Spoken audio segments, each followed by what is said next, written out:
wabarakatuh. Kembali lagi bersama saya Widya Siwi Anggraini.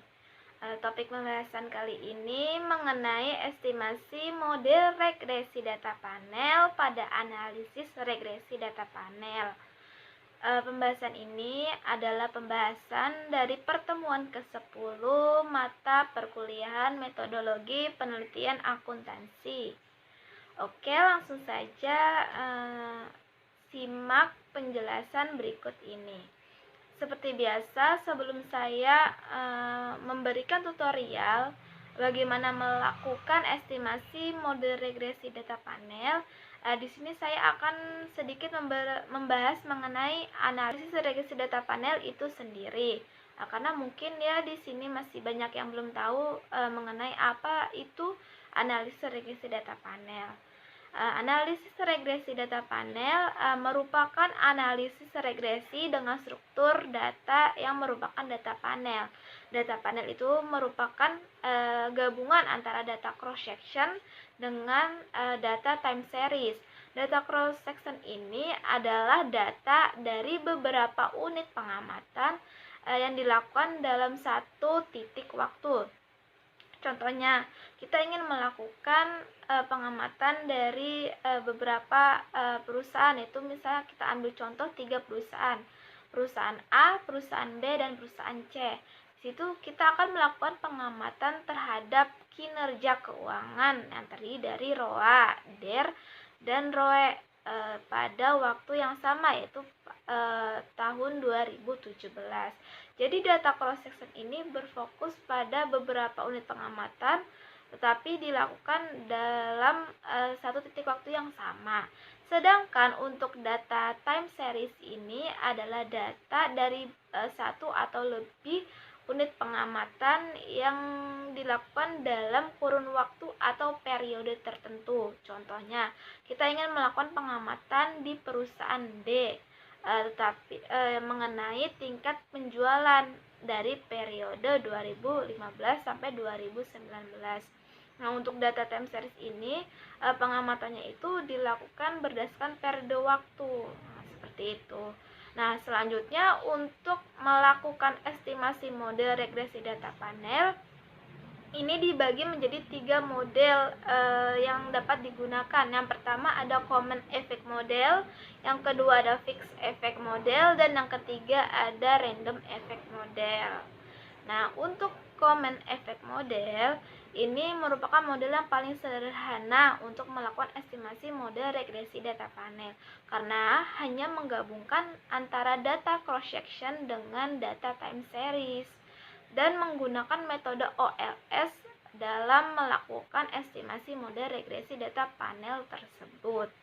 Nah, pada model ini juga tidak memperhatikan dimensi waktu tertentu maupun entitas atau individu, sehingga diasumsikan bahwa perilaku data perusahaan sama dalam berbagai kurun waktu. Ya, berikutnya ada fixed effect model.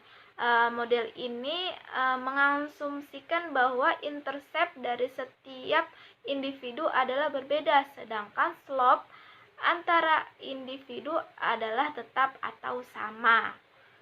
Model ini menggunakan variabel dummy untuk menangkap adanya perbedaan intercept antar individu.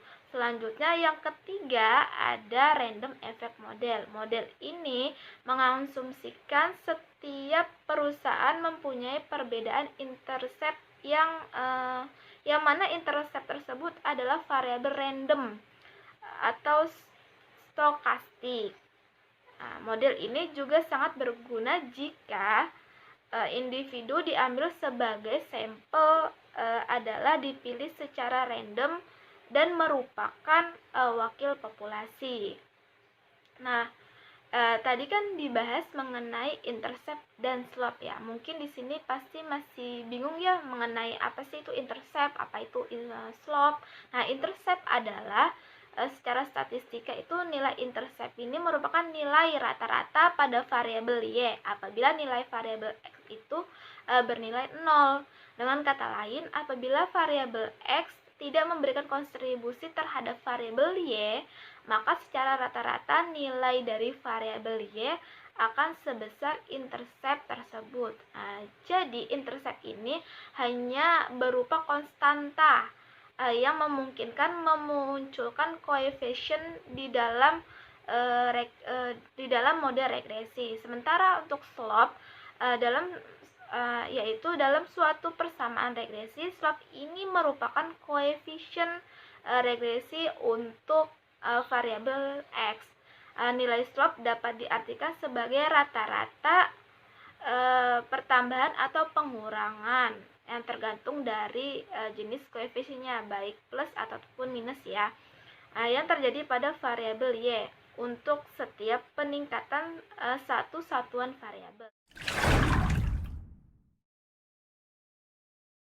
Untuk melakukan estimasi model regresi data panel, di sini kita harus menyiapkan datanya dulu ya.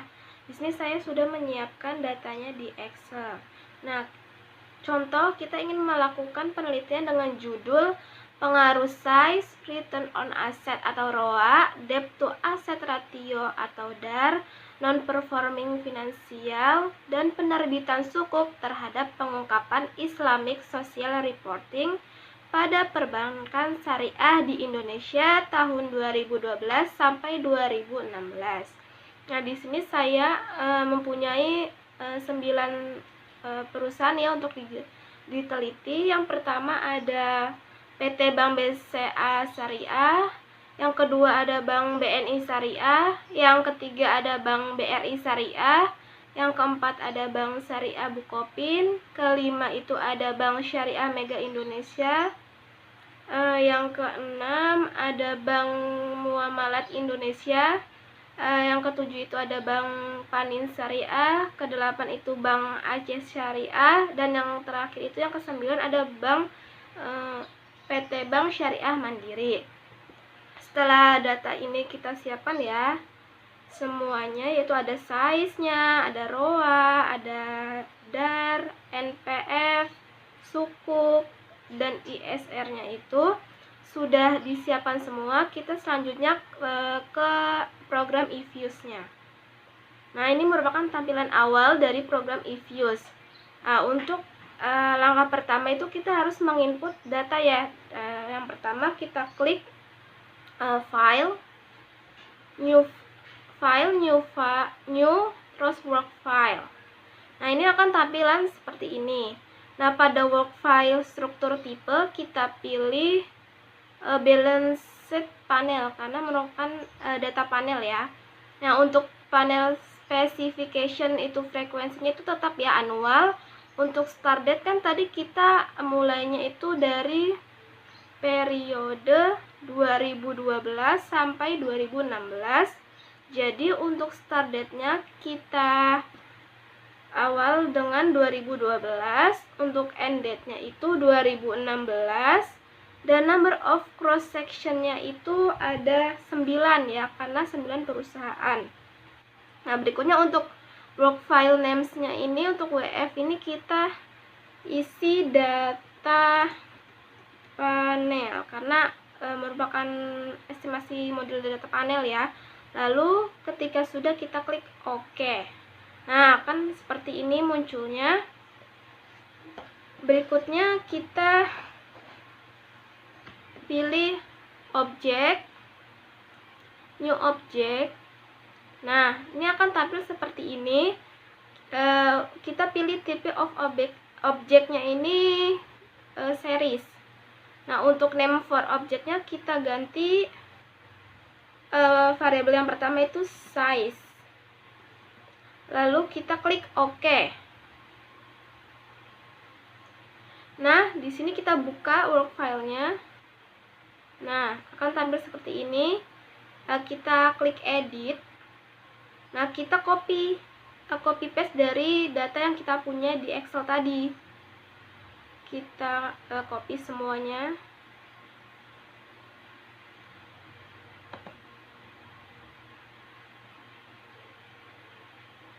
Dan kita paste di sini.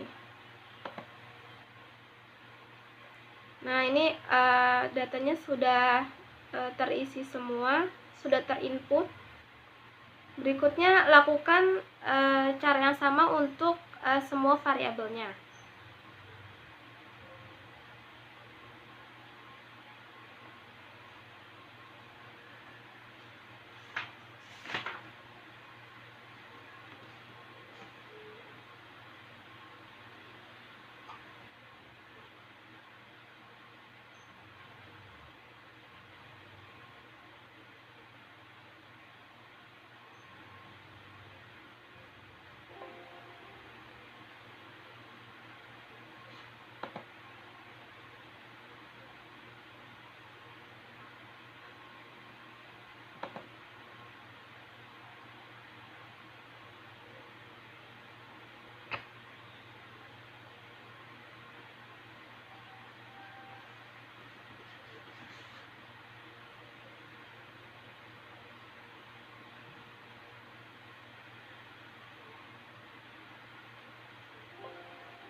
Nah, ketika sudah semua variabel-variabelnya kita buat work file, yaitu ada size, roa, dadar, sukuk, npf, dan ISR-nya ini sudah, maka langkah selanjutnya yaitu kita langsung saja kepada estimasi model data panel ya, yaitu kita klik quick, lalu estimate question. Nah, di sini kita masukkan, di dalam kotak ini kita masukkan jenis butir variabel-variabelnya ya, ada ISR, C,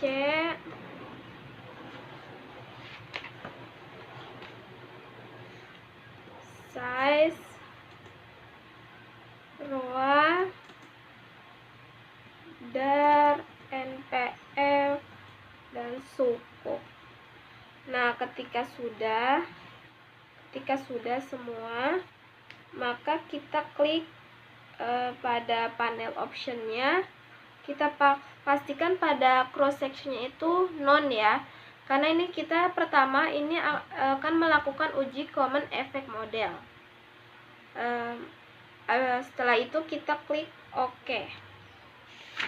Nah, ini merupakan hasil dari uji common effect model.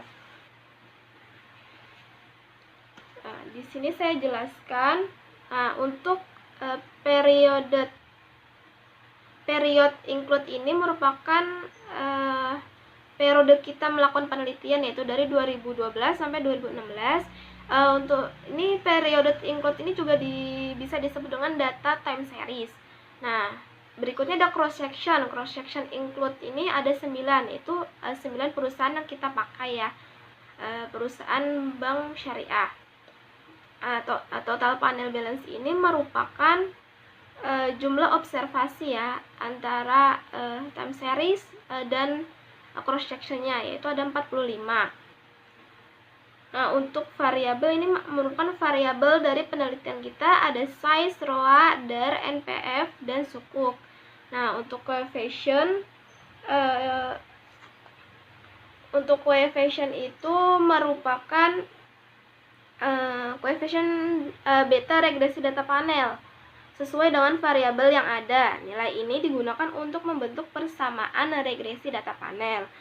Nah, berikutnya untuk standar error ini merupakan nilai koefisien pada kolom koefisien. Nah, untuk tes statistik ini adalah nilai T parsial regresi data panel sesuai per variabel. Nilai ini menunjukkan pengaruh parsial variabel prediktor terhadap variabel respons dalam model regresi data panel. Nah, berikutnya ada probe. Probe ini merupakan nilai p-value atau tingkat signifikan dari nilai T parsial. Nilai ini menunjukkan tingkat signifikan T parsial dalam menjawab hipotesis uji parsial. Nah, berikutnya di sini ada R square ya. Ada R square. Nah, itu merupakan besarnya pengaruh variabel prediktor secara simultan dalam menjelaskan variabel respon.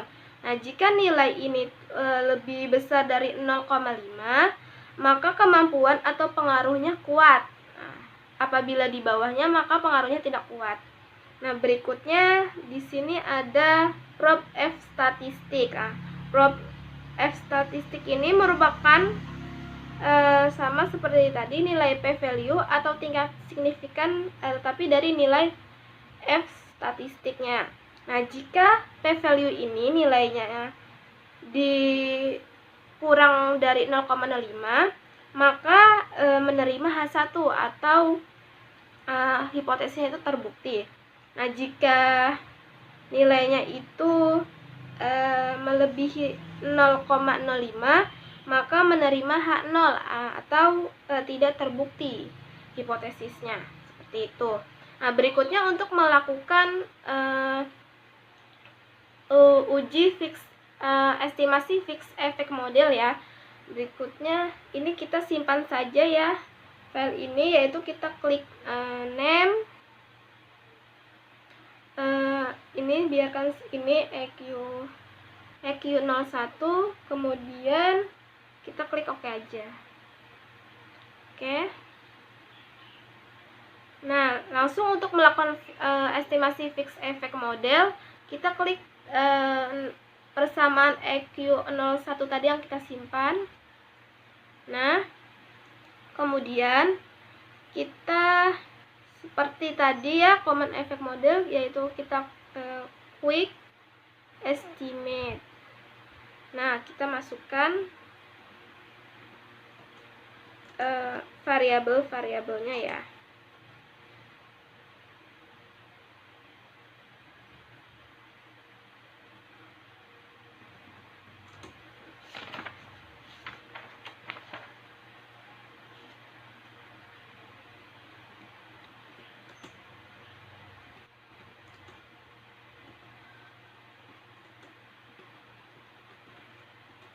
Maka panel optionnya kita ganti dengan fix. Nah, setelah itu kita klik OK.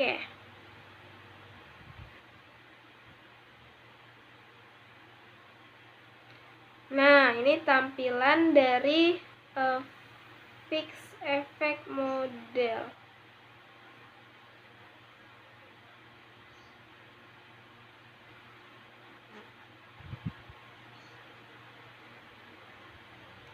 Nah, fix efek model ini cara membaca hasil outputnya itu sama seperti common efek model ya. Hanya saja yang membedakan nilainya saja dan bentuk persamaan regresi data panel berdasarkan koefisien betanya. Setelah itu kita melakukan estimasi terhadap random efek model ya. Klik quick estimate ISL, chest size, ROA, dar, NPF, dan suku.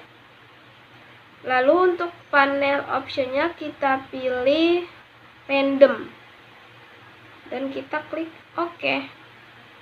Nah, sini akan muncul tampilan seperti ini untuk estimate dengan model random effect model. Nah, Untuk cara membaca output dari random effect model ini tidak jauh beda dengan common effect model dan fixed effect model yang sebelumnya. Ya, hanya saja dalam if-use ini kita akan melihat ada dua output, yaitu ada weighted statistic dan unweighted statistic. Dan berikutnya selain itu ada juga di sini berbagai jenis random effect model yang biasa digunakan, yang paling sering digunakan, yaitu ada Swami and Arora Estimator of Component Variance. Nah, sekian yang dapat saya berikan tutorialnya dan penjelasan. Maaf bila terdapat salah kata atau kekeliruan. Terima kasih sudah menonton video ini. Wassalamualaikum warahmatullahi wabarakatuh.